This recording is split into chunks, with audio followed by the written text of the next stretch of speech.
So when I first came here, and not just when I first came here, when I first left the house in Raleigh,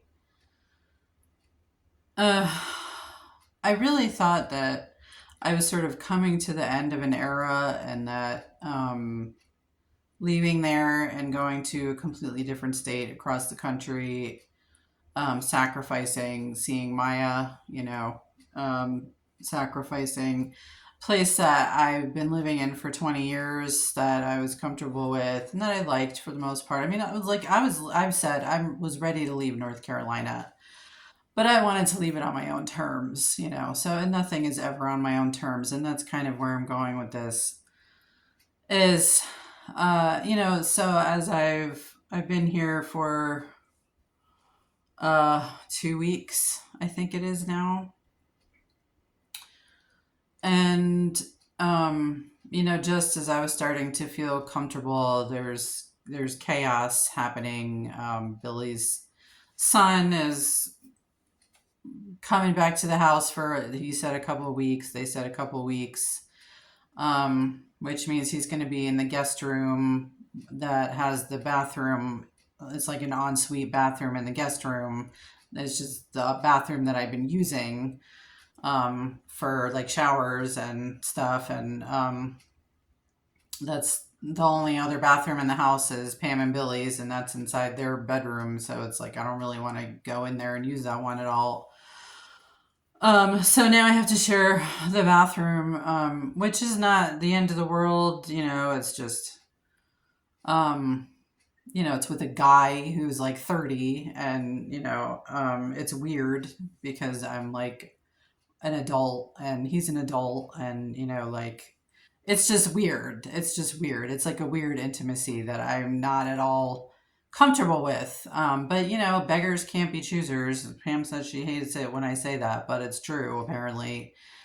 So anyway, I'm not really trying to complain about that. It's just it's upsetting. It's upsetting me, and I was like really kind of just starting to get into a groove and feeling more comfortable, and now that's happening, and I just see things like, while we were out, Pam commented. I said I noticed how the production team slash fuckwick slash whoever it is. I feel now that it's a group. I feel very strongly that it's a group of producers making a circus out of my life for the past decade plus. Anyway, all the prices of gluten-free stuff have shot up. And I mean, Pam even confirmed that for me. Like, I went to buy the Magic Spoon cereal that was like $6, and suddenly it's $8.50 at Walmart for one box of 7 ounces of cereal. So I couldn't buy it because it was too expensive. And there's a lot of gluten-free things, keto-friendly things that I always buy. Suddenly their prices are shooting up. And when I commented, I said, why is everything so expensive? And I already know the answer. But Pam said, well, that's why Trump got elected, and I'm just like, can you guys just not, please? It's like everybody is corrupted. You know what I mean? It's just, it's so ick. So anyway, and then we come back and, they're moving Billy's son's stuff out of his place and whatever. And so I usually walk through the garage. I showed you on my video when I first got here. I usually walk through the garage to get to the freezer that's in the next room over, and so I don't have to go outside. When we got back, there's a bunch of furniture in front of the door there. Here, I'll show you.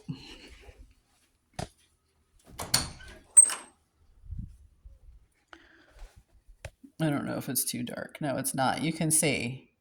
Now there's couches in front of the door, and like you can't even. I probably could crawl over the couch, but I probably would injure myself. So I have to walk all the way outside through that door and go all the way around the garage and go through another door, a sliding door, garage sliding door, to get to the freezer, which is where, like my dinner food is.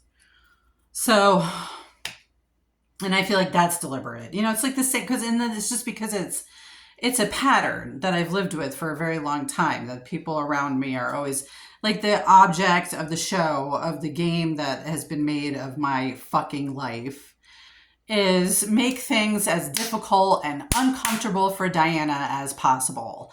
Take away all of her control. Her control is nothing. We'll make all the decisions for her. Let's upset her as much as we can, and we'll see what she does. We don't even have a theory of what she'll do. We just want to see what's going to happen. Oh, it's very exciting, isn't it? To like destroy a person's life and see how they react. Anyway, and then also like at Walmart, it was, Billy the whole way coming here to Wyoming was saying how there's like no people here and everything is always empty and blah, blah, blah. We go to Walmart, and the second and like Pam and I have been planning to go to Walmart for a few days, so people probably already knew, but we go there and it's packed, and it's a Monday afternoon in Cody, Wyoming, and the place was packed. It was just bedlam, and everybody's like, well, I don't know what the reason is. What can who knows? It's just, and I'm just so tired of it. Like, and I really, like I said, I'm disappointed. I'm feeling very, very disappointed. I even think the thing with Billy's son is made up.